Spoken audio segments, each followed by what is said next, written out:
Hello, Bible readers. Where do you take refuge? I think it's worth our time as we consider Psalm 16 to think about our options. When I think of that word, I think of a wildlife refuge, which is basically a safe place where fish or birds or whatever flora or fauna cannot be hunted or have their habitat invaded by humans. Are there places you don't feel safe? Places you feel hunted? As I was thinking about this, I had to admit I don't really ever feel like a white-tailed deer must in Wisconsin in November, so I won't pretend to feel physically hunted, but advertisers definitely hunt for my attention. Politicians hunt for my vote. My job, if I let it, hunts for my imagination and my time and my energy, even when I'm not at work, right? All at the expense of other responsibilities and calls in my life.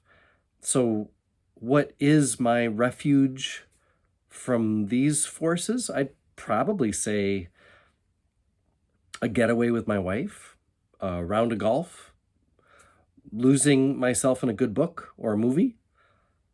But the thing is, that book or movie comes to an end. I might golf terribly. In fact, there's a pretty good chance I'm going to golf terribly. And even my wife is not perfect. Close, but it's none of it is like the mercy, peace, and hope the faithful know from their relationship with God. This whole idea of 21st century people needing refuge is kind of a tongue-in-cheek thing to say, but I'm quite serious that there are forces out to get our attention, our neighborliness, our money.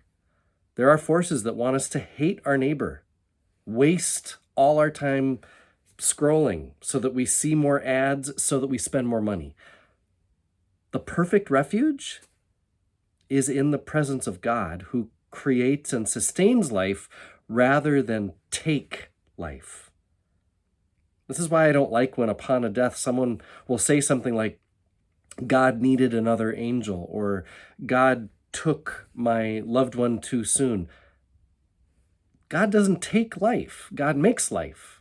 God's in the business of creating, healing, sustaining, and that's why our refuge, however our lives might be threatened, whether it's an actual physical threat or maybe it's just a social or emotional threat, our perfect refuge is in the forgiveness, in the grace of God's steadfast love.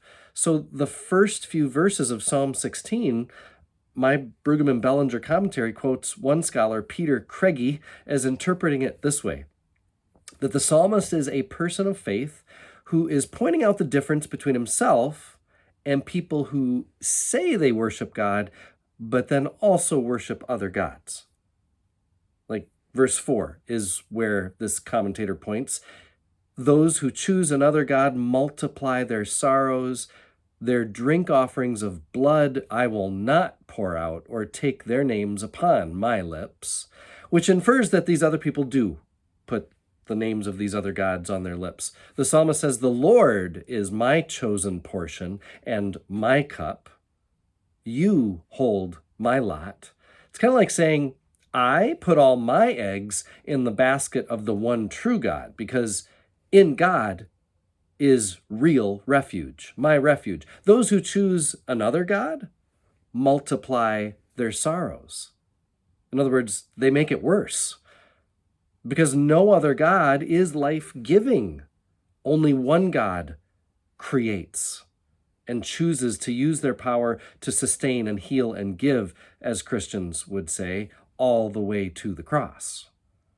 The other gods, well, the ones we're tempted by in the 21st century, status, money, pleasures, they multiply our sorrows rather than take them away. So try reading those first few verses that way. It's interesting that it's about loyalties to God versus like hedging bets about who the true one God is, as many others, yes, name God, but also plenty of other gods.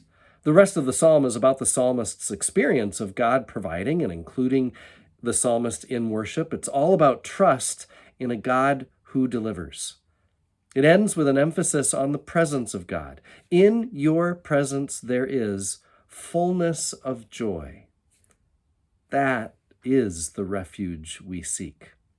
I am one with my God. My God is with us, all of us, at all times and in all places.